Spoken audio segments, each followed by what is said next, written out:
Now, I presume getting from there to here, it's a complicated journey, is it? It was very, very complicated. There was a lot in it. Yeah. When I disclosed to me Auntie Mary first. Is that in the hospital? In the ward when I came off. Because they asked me, Mum had asked me, why do you want to die? What's going on? Like, just more. And I'll never forget me Auntie Mary saying to me, and she said, this is not just about your dad. There's something else. Yeah. And you just need to tell us. Yeah. No matter what it is, we'll help you. Yeah. And at that stage, I'd asked Mum to leave the room, and I just told Mary what happened. Yeah. And did you feel relieved at that moment, or did you feel... To be honest, I was still quite, zonked and stuff, but I was kind of going, right, it's out there now. Yeah. So obviously then the nurses were told about it, and they had to go through their checks. And once I was went back down to the wards and cleared medically, they kind of gave me a day or two, and then I started talking to one nurse. She kind of brought up how did I feel about the attempt not working. And I said, well, at the time I wasn't happy. Yeah, yeah. Now, and this is me talking to her, was now I'm glad, but now I need to accept the help. And then I just started telling her about what happened. Yeah. And then she obviously then had to disclose, and that's when... Because there's a mandatory reporting thing. It's by law that if a medical health professional is told about abuse, they have to go to the guards. So the guards automatically would have come to you then, presumably when you were a bit better. Like, I think it was later. It was actually, they came very quick. It was, if I'm not mistaken, it was either later on that day or the next day when they come over, and I spoke to the guard. I can't even remember the guard's name now at this stage. And he said to me, okay, this is very serious. This is horrific. But he says, I can't take a statement off you here because of where you are. Yeah. So what I'll do is, he gave me his card, and he gave me his number, and he said, ring me when you're out and we'll make arrangements. And I think when I left the ward, I think it was the 17th of June, if I'm not mistaken, if my memory serves me right, 2018, when I went over to make my first statements. Yeah. And then because of where it happened in Clondalkin, I had to be sent to Clondalkin Garda station and then literally within 2 weeks, a guard who I think has been unbelievable through the whole process. And anybody that knows me will know I don't give guards credit. You know what I mean? You're not coming from that. No, I don't come from that kind of... but they will know, but this guard, Sharon Duncan, Detective Sharon Duncan in the Protective Services, was unbelievable. Yeah. From the first moment I met her to literally up till we... was it nearly a week ago now at this stage when we got the... has been kind of there. And it's very unusual as the inspector, who again have to give massive credit to Niamh Guckin, Inspector Niamh Guckin, to give her a full title. Which you better do, yeah. And she even said it, you're very lucky to have the same guard through the whole process. Yeah. Now you had Sharon through the whole eight and a half years. Because it's a huge thing, isn't it? Because you're going in and you're telling the most deeply personal things. And if you have somebody that is really cares about this, it just makes a big, big difference, doesn't it? On a human level, you need that, doesn't it? And to be honest, I kind of was able to go in and speak to Sharon as if, not that she was just a guard, I was able to go in and speak to her as a person and tell her. And I think that made it, the way the Protective Service in Clondalkin is unbelievable, even down to Fergal, the witness manager. I had a few run-ins with Fergal, but to see how he went to bat for us and looked after us in that court, and then Kate and all, the whole team there just went to bat. Yeah. But to see it at a personal level, where they understood and they knew the process, and they knew kind of, because at this stage Philip was being extradited. Yeah, so in the meantime, he's extradited. He ends up in the UK, he's extradited, and in 2020 he's convicted of those 2 attacks. And he's behind bars again. Did he end up in Arbor Hill again? Or no, I think he's in the Midlands. In the Midlands, I think that's where he is now, from what I was told, yeah. So he's serving a lengthy sentence again.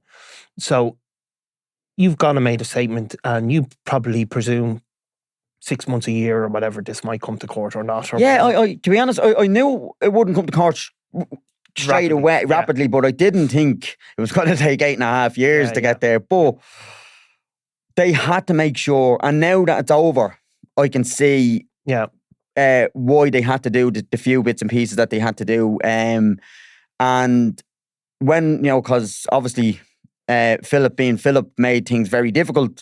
And he made us watch all his police interviews. So to see the guards question him and to see how they went to bat for all three of us was unbelievable. Yes.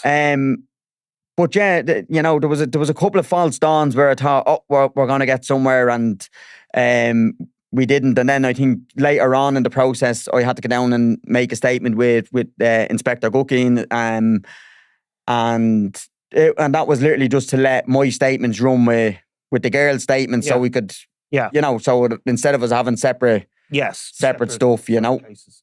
So in the meantime, how is your mental health at this point, Tom? Because you're 2 years sober now, so presumably the drinking, were you trying to stop drinking, or was that something that was ongoing? Were you? It was, I've been in treatment, and I don't say this as I'm wearing medals, or anything like that. My last stint in treatment, I actually went into treatment the day after the riots in Dublin 2 years ago. Right, okay. Believe it or not. And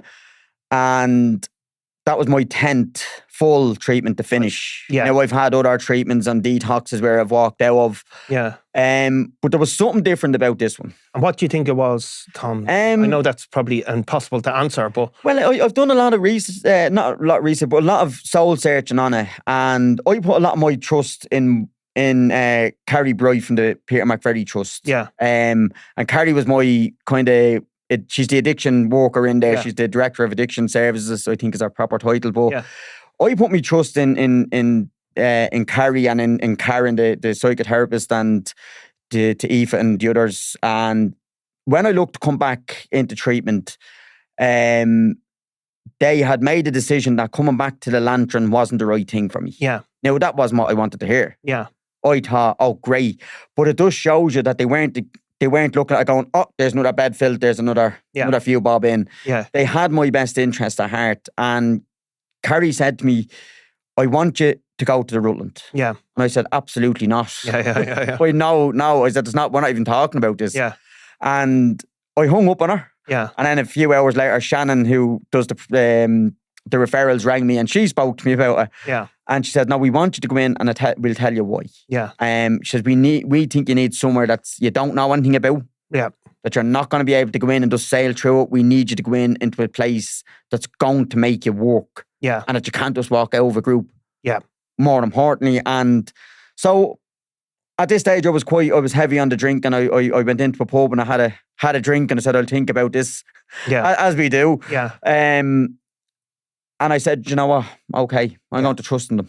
I've trusted in them in Carrie so far. Why would I not trust in her now? And I rang her back and I said, right, okay. Get the wheels in motion. And I had some great kind of key workers throughout the time, through the likes of Laura and Aoife at the time. And Aoife was saying to me, she went through the filling out the forms with me, and we went through applying for funding. And then I went into the Rutland, and it changed everything for me. Because they have a thing in there called, and I think this should be brought into every treatment centre in Ireland. It's called the Concerned People's Day. And that's where someone close to you comes in, and you can't speak. And they have 40 minutes or whatever it takes to tell you how your addiction affected them. Right. And who came in for you then? My mum, me rock. Me guardian angel, as I say. Mum came in, and I think Mum was only meant to speak for about 25 minutes. I think she spoke for about 55 minutes. So that was probably a couple of dodgy moments in it, was there? But I couldn't speak, and you couldn't walk out, and you were only allowed to speak when you were correcting something, or if they wanted to verify something. And I remember Teresa, lovely woman from the Liberties, absolutely brilliant. And she was the one who kind of facilitated it. But your whole group was in it as well. So, but when Mum finished speaking, she got up and handed me a letter, and she goes, "And I have a letter for you." And Teresa and Barry took it off, and it reminded me of the letter, Rachel's letter to Ross and friends. It was 6 pages front and back. So, but it made me So what they decided was that when I went back to the group in the afternoon, I thought, right, I'm out of headlight here now. Yeah. But no, they made me read the letter out again. Yeah. Read the letter out in front of everybody. Yeah. And listening to them words, Mom's words of how I affected her life. Sorry, I get emotional. No, because I suppose it was, she's not coming from a place where she's trying to criticize you or put you down. She's coming from a place where she loves you and supports you. Yeah, and she wanted Tom back, the old Tom back. Yeah. And I remember walking the grounds. Yeah. And there was a young girl from America, and she asked me, we were out doing laps, and she asked me a question. She said, can I ask you, what are the two people that abused you doing? And I said, one is working, and I said, one is in prison. She goes, all right. She says, so getting on with their lives? Yeah. And I said, in a way. And she goes, well, you're drinking yourself to death. She says, practice. Yeah. Get well. Yeah. Get sober. Get your mental health on track. And then fight these fuckers, as she said, in court. Yeah. And that's what I did. I didn't sleep that night. Her words stuck with me. Yeah. And I must have paced the room so many times, and I was there going, and this girl was only 20 or just gone 21 or there, but she was very young. And I'm going, that's a bit of wisdom. Yeah. Yeah. And I said to myself, do you know what? She's right. Yeah. So that's what I said. I went in and I worked everything I had then for the time in the Rutland Centre through your 3 bits of work that you have to do. What are they like? They're you have 3 kind of. You have your life script. You have your 4th step, and then your intro. That you have to do writings on, and there's a lot of work in it. And then you read them out and you get your feedback off the group. But the feedback I got off my group around Mom speaking was unbelievable. Like it was hard work. Even the therapist said it to me. She says, your mother spoke from her heart, and she says that's a woman that's broken. Yeah. And all she wants is you to get well. Yeah. And of course, so you come out, Tom, and if you hadn't got well, the brutalisation of the courts process, and that's no offence to anybody, because it is the way it is. The court process is really, really tough. So if you hadn't been a couple of years sober, I'd imagine it would have been almost impossible. But you were strong enough. I was, and we got a false dawn in February. Yeah, we were meant to get up and running in February, and then Philip decided he was going to throw a spanner in the work and decided he was going to represent himself. Yeah. So Paul McDermott decided. Who's Paul McDermott now? So the judge Paul McDermott decided, well, I've no choice here. Yeah. I need to see is he fit to stand trial. I need to see is he fit to represent himself. And I stood up in court. Yeah. Now, I shouldn't have done this, but I did. I had enough. And because we'd so many delays in this, and I stood up in court and I said, Judge, I apologised to the judge. I said, I'm so sorry for interrupting you, but I have to say what and with that, the guards were trying to put, and McDermott said, no, leave him. And I just said to him, Philip's playing you like a cheap fiddle. Yeah. He is well able to stand trial. He knows exactly what he's doing. Yeah. I said, 8 years I'm waiting for this. Yeah. At the time, it was just gone, we were heading into 8 years. I said, this is crazy. Yeah. And I said, stop letting him do this to us. We want our justice. We're entitled to due process like everybody else.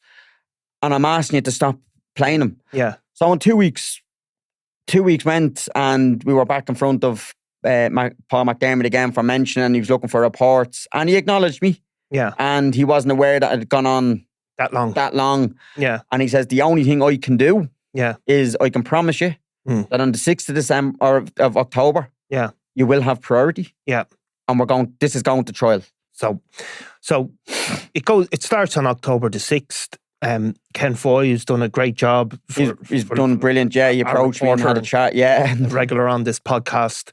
So he was there through some of the proceedings, or a good chunk of the proceedings, and he's obviously done a report for us in the Sunday World. But how was it for you? Like you're going into that court, Philip Murphy's standing up, presumably reveling in whatever the attention again. For me was obviously the day one we were in the afternoon selecting a jury, and I was under no illusion. I knew Philip was going to make a show of it. And I knew he was going to plead not guilty. Yeah. But seeing him standing up and the charge has been read to him and he looking down to us in the body of the court with that stupid grin and saying not guilty absolutely broke me. Did it? It broke me. I thought, you fucker. Yeah. I thought, okay, you brought us to this far. I didn't think you were going to bring us the whole way here. Yeah, yeah. Even though part of me knew he was. Yeah. Part of me thought, okay, he's not going to let it go any further here, Because a part of you would hope for remorse maybe at some this sort. point, would have. I thought, especially after him pleading not guilty in the last case. We know the reasons why, but I thought, if you're going to do it to strangers, you're hardly going to allow your brother go through this. Yeah. And he did. Yeah. And that hurt. That really hurt. Now, some people think I'm mad for saying, but it did. I actually thought he's going to, as I said, 90% of me knew he was going to plead not guilty, but I thought maybe he's just going to have some change of heart or, is not going to let this. He knows his it's over, Yeah. But he did, and it was, what done it for me was the smirk. Yeah. Where all 15 counts were put to him and it was not guilty, and I just said, I couldn't believe it. I just burst out crying and I was there going, I just don't get it, No. Because you're trying to judge him, I suppose, on yourself and you're thinking, what would how would I feel like that? But he feels a different way because he obviously doesn't have that guilt or remorse in him, does he? And none. He couldn't show any remorse whatsoever through the whole 3 weeks. Now, I remember meeting the DPP the week before and they were saying, we think we're saying 3 weeks, but if Philip kicks up, we're probably going. I said, he won't kick up. He will be like a new pin. Yeah. You won't even know he's in this courtroom. Yeah. I said, he's not going to make a show of himself in front of a jury. He will when the jury's out of the room, but he won't. And I think the opening statements was quite hard. Yeah, it was quite difficult to hear because they were laying everything out on the table. It wasn't just little snippets or little bits. It was everything being laid out, and because at that stage I wasn't fully aware of the extent of it. Yeah. But listening to that, I was, and it was horrific. And I knew that was on the Wednesday, and I knew this is real. This is on Thursday. This all starts now, and this is.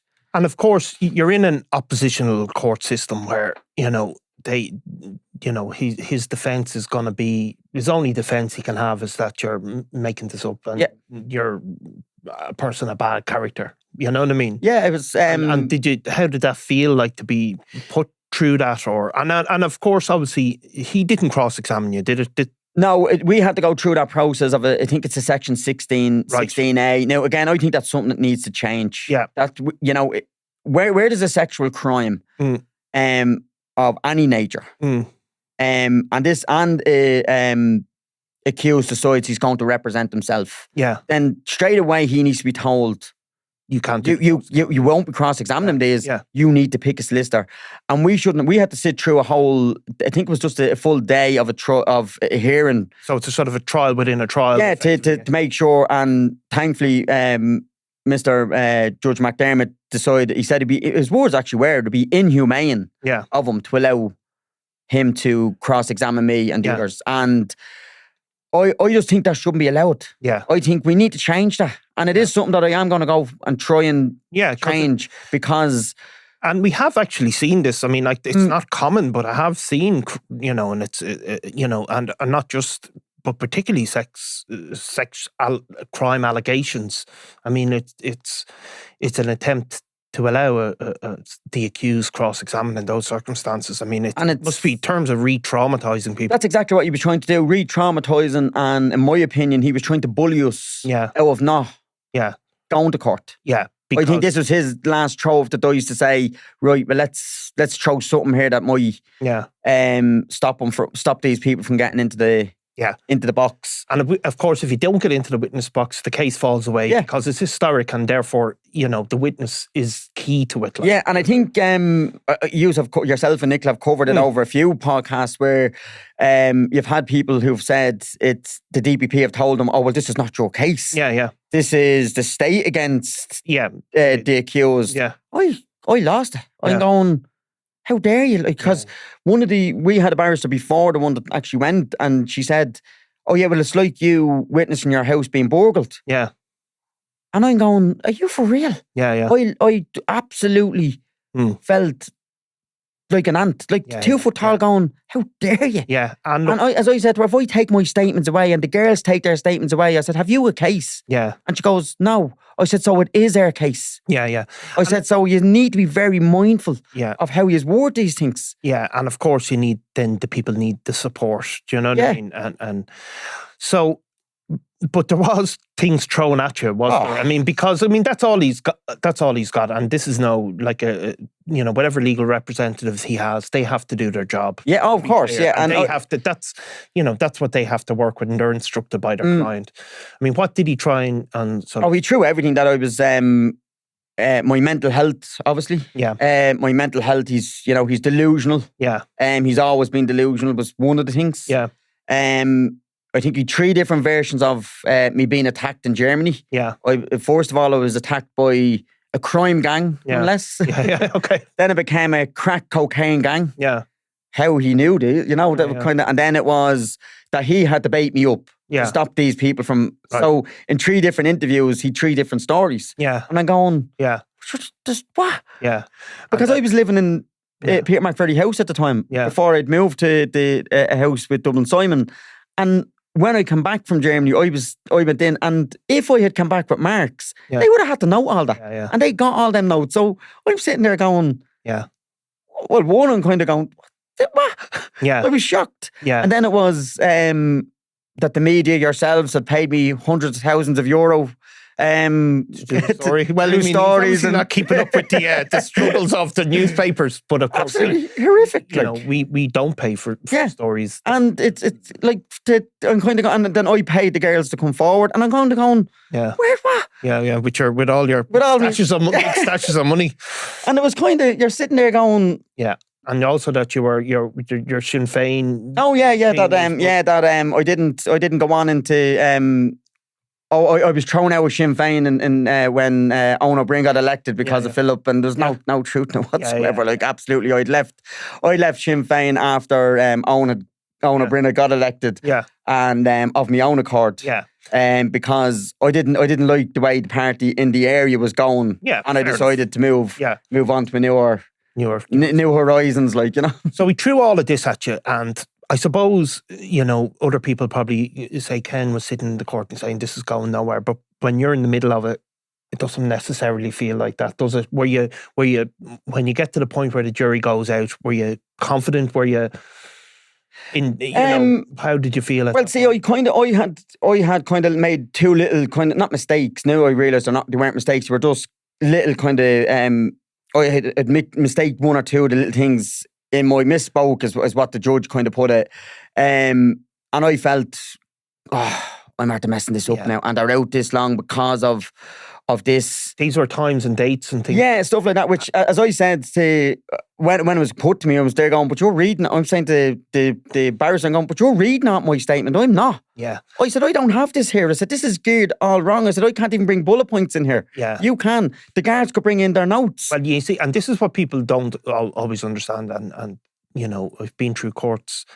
Like, every real witness forgets dates or mixes up. Was it there or was it there? That, especially when you're talking, what is it, 20 years ago? Well, it was just over 30 years ago, yeah. So then, it's that, so that's normal, and a judge will look at that and know it happens every day. But when you're in the middle of it, it feels different, I presume. It was horrific because you're kind of sitting there going, and you're getting things thrown at you from all angles. And there was that many things being thrown at me. You're kind of starting to go, maybe these things did actually happen. There was that many things. And then the pictures, they were pulling out loads of pictures from Facebook, and you're going, it reminded me of the interview with Vincent Brown and the presidential election a few years back with Martin McGuinness, and he pulling out book after book, and you're going, what?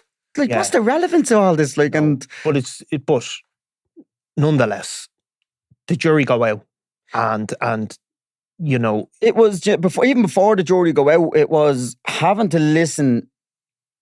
Philip threw one last throw of the dice at it, and it was that he wanted the court to listen to all his interviews, all the police interviews. Yeah, which are recorded, video recorded. Recorded, yeah. So I think there was 8 interviews or something to this effect. So I think it was between 6 and 7 hours of stuff. Now, we didn't have to sit there for it, but mistakenly, the girls sat there through my interviews where Sharon Duncan was questioning Philip by mistake, because they were only at the finishing evidence.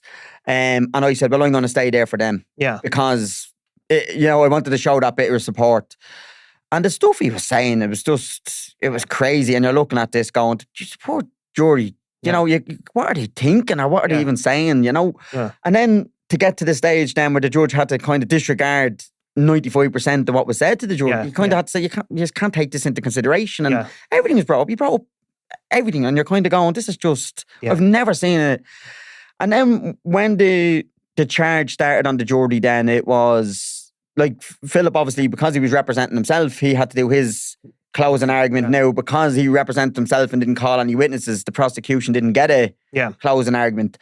And it was just ridiculous. He was just talking gibberish. Yeah. It was, you're sitting there going, this isn't going to work. Surely to God, someone has told you what you need to say, but he didn't. Yeah. Then the other two got up and gave theirs. And then the charge for the jury, the charge on the jury from Justice Burns, I think he was very meticulous in what he was doing. He made sure he was covering all angles. Yes. And he wasn't going to leave any stone unturned. If an appeal comes, it's often what the judge says becomes a key to it. And he made sure that he made, everything was perfect, and he to the best of his ability. And that was something I think I said to the best of my knowledge, and they all were getting annoyed because I was saying that, but I said, sure, I can only answer to the best of my knowledge, But when the jury went out, it felt like years. Did it? It felt like years. And how long was it? Was it 2 days, was it? It was over 10 hours they were out deliberating. So I think they went out on the Wednesday, or maybe Tuesday afternoon, and they went. And fair play to Paul Burns. He kind of came back out. We were breaking for lunch on one of the days, and he said, right, I'm going to have you going out deliberate at 2:30. And by God, he hadn't gone out at 2:30, And I just felt like, oh God. Yeah.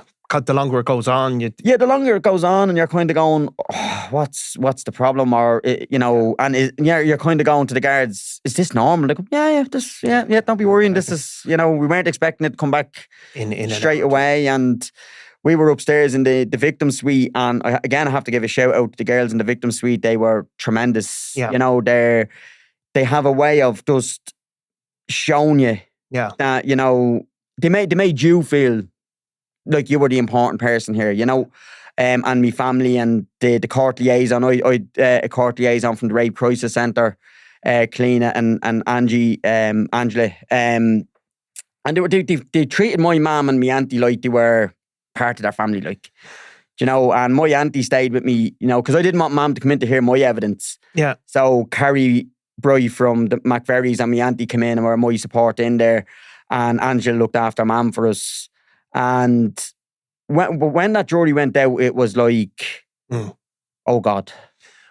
But then they come back with the verdict. And they came back, I think they came back Friday morning, and they said they were closed, they needed a half an hour and then we get word they're back. Yeah. And you're standing outside going, oh God, what do we do here? And I gave the girls a hug and I said, no matter what, we got our voice. Yeah. People listen to us. Yeah. That's all that mattered. Yeah. And I was very emotional. The emotion hit me and I couldn't stop it. Yeah. And I went in and I sat with mum and my auntie either side, and the court liaison, a company girl, Angela, said to me, she says, what, many of these, it's the 4-6 are mine. Yeah. I said, so when they stood up and handed over everything, and the first one was guilty, and the second one was guilty, I just burst out crying. Yeah. I couldn't hold it. I just going, it's just 12 strangers. Yeah. That have never met me before in my life. and they've believed every word I've told them. Yeah. Because it was all unanimous. Yeah. There was no, and... What about Philip? Did he react to those? He sat there with his hand, was facing on his fist and didn't bat an eyelid. And that, I felt going, you fucker. Yeah. You couldn't even you couldn't even drop your head or do something. Yeah. But when he came out before so when the jury were coming back in, and we'd made a thing that I was going to stare. I was just going to look at him. Yeah. And I'm going to make you look away from me. Yeah. Because I hold the cards. Yeah. I'm the one in control here now. Yeah. And my voice has been heard. Yeah. And he did. When he came out, he locked eyes and he was so quick to turn. Yeah. But when they went down through all 15 and found him guilty. Yeah. And all unanimous. Yeah. There was no... And I'm kind of going, wow. Yeah. And I turned around and I gave the girls a hug. And then we obviously had to wait for other bits and pieces to come up. And... you're kind of sitting there going, is this real? Yeah. Is this real? Or is this kind of, is someone going to wake me up here now and going, oh, this... Feel a bit, it's almost too much to process, is it? Yeah, it was so much. And, it was, and I did. When the jury were going, you could see the emotion in one or two of their faces. And I thanked them. Yeah. I meant a thank you to every one of them that walked past, because they all looked down at us because we were all sitting in the same. And I meant a thank you to them all, because it's not, to sit through evidence is one thing, but to sit through his carry on and look at it, you're kind of going, my God, like. And so when is he's up on sentencing in December? 4th of December, he's up on sentencing. And, just on one thing, Niall, before we go there, someone asked me, why I... Yeah, but except that was what I was going to end on. Like, why, obviously, if you hadn't let your anonymity come out, he would have not been named. There would have been a man has been convicted. Yeah. Why make that choice, and how do you feel about that choice now? I still think I've made the right choice. I think being a male that was abused as a child and raped, we don't, you don't hear about it as much as we should do. Yeah. And I'm hoping that by me telling my story, it can be someone else's survival guide to come forward, to help themselves, to somebody that may be on that peripheral going, will I come forward, won't I?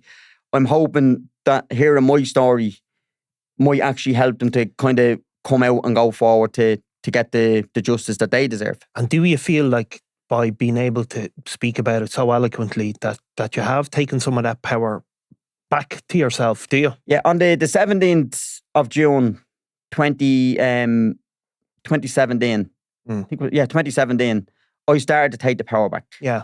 The 6th of October, we had the power. Yeah. And on the 24th of October, we were the ones in control. Yeah. And that's how we... That's how you're going to take away from it now. Yeah. On the 1st of December now is, I have to go and write survivors impact. I don't like that. That word, the victim, I don't like it. I think it's wrong. Yeah. I think we're survivors, and I think we need to be treated as survivors. Yeah. When I stand up, I was asked, by the DPP, and I have to give just a word to the DPP and Miss O'Sullivan and Miss Nicholl. They were absolutely tremendous. Yeah. They asked us to believe in them. Yeah. The road was very long. Yeah. And they asked us to believe in what they were doing. And I think they handled the case in the most careful and amazing way that they could. But they said to me that they would like, we can get someone else to read it out. And then she looked at me kind of going, but I don't think you're going to allow that. No. Well, and the reason I'm doing it is because I want to show Philip that I have come on a long way. I'm not that person that he could control through shame, bully, or intimidate, abuse. Yeah. He's not having that. Yeah. And there's only one, I know I can't ask the judge. I want to see him locked away for life. Yeah. That's my preference. Yeah. I think he should be locked away and the key thrown away for the rest of his life. Yeah. And hopefully die an old man in prison. Yeah. That would be the best outcome of this. Yeah. If we had a say. Yeah. I can't ask Mr. I can't tell Judge Burns what to do. Yeah. But all I will be asking Judge Burns is that any sentence he hands down to Philip Murphy is to start after this one that he's currently serving ends, so that he doesn't get any credit while he's in there, that he has to serve whatever sentence he gets for what he's done to me and the girls. And he has to serve that after this one. That's all I will ask, because I think if he's giving it now, he'll have 18 months of it. It'll run together, and that just can't happen, Well, Tom, thanks for coming in and talking to us. It's been, really, really powerful story, and we will come back to this again in December when that sentencing happens, and maybe you'll come on and give us a reaction. Yeah. That was again at that point. And just to thank yourself and to thank Ken for an amazing bit that he done on us. And just to finish on, someone said to me that they wouldn't have known in work or in other places that I was going through what I was going through. And it's just something they said to me was that you're a simple person who hides 1,000 feelings behind the happiest smile. Yeah. And unfortunately, that's what abuse victims and rape victims and victims of sexual crime do. Yeah. We hide behind our mask. Yeah. But if it's one thing I can say to any of them is, or anybody out there, male, female or whatnot, is the shame is not yours. No. The guilt is not yours. The guilt is theirs. The shame is theirs. Let's hand it back to them. And you can do it. Isn't that the point, Tom? And we can do it. Yeah, it doesn't. The Protective Service Unit is tremendous. And I would urge anybody out there that's struggling with this, whether to come forward, to reach out, ring the right crisis centre, talk to them, talk to some of the helplines, because they will help and they will guide you. And as Inspector Guckeen said to me on Friday, she said the weight that has come off your shoulders is so visible. And we will put some of those helplines at the end of this podcast as well. And a massive thank you again to yourself and Ken. Well, thanks. I really appreciate it. It's been really, really good then. So thanks very much. Thank you. Thanks. Thanks.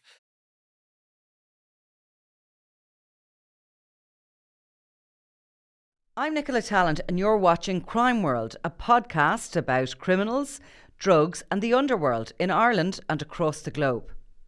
Make sure you subscribe to our channel and turn on notifications so you can be the first to watch all our latest episodes. You can also listen wherever you get your podcasts.